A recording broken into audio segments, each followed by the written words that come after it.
আসসালামু আলাইকুম। আজকে দেখাচ্ছি সবার প্রিয় কলমি শাক ভাজি। আমরা প্রথমে শাক ধুয়ে কুচি করে কেটে নিয়ে এর মধ্যে পেঁয়াজ, কাঁচামরিচ, লবণ দিয়েছি। দিয়ে আমরা 4-5 চামচ রসুন ছেঁচা দিলাম। দিয়ে এটা বারবার নাড়াচাড়া করে দেবো যেন এটা সব দিকে সিদ্ধ হয়। আর এর মধ্যে পানি উঠে যাবে, সেই পানিটা দিয়ে যেন সিদ্ধ হয়ে পানিটা শুকিয়ে যায় সেটা চেষ্টা করব। আর নিচে যেন লেগে না যায় এই জন্য বারবার আমরা একটু নাড়াচাড়া করে দেব।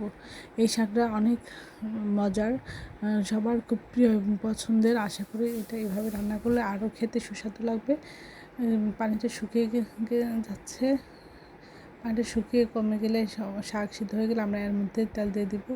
আমরা পেঁয়াজ দিলাম তেলের মধ্যে, দিয়ে আমরা 3-4 চামচ রসুন ছেঁচা দিয়ে সব কিছু নাড়াচাড়া করে লাল লাল করে এর মধ্যে দিয়ে দিব। দিয়ে আমরা এভাবে নাড়াচাড়া করে পুরো সব কিছু ঠিকঠাক হয়ে গেলে আমরা নামিয়ে পরিবেশন করব।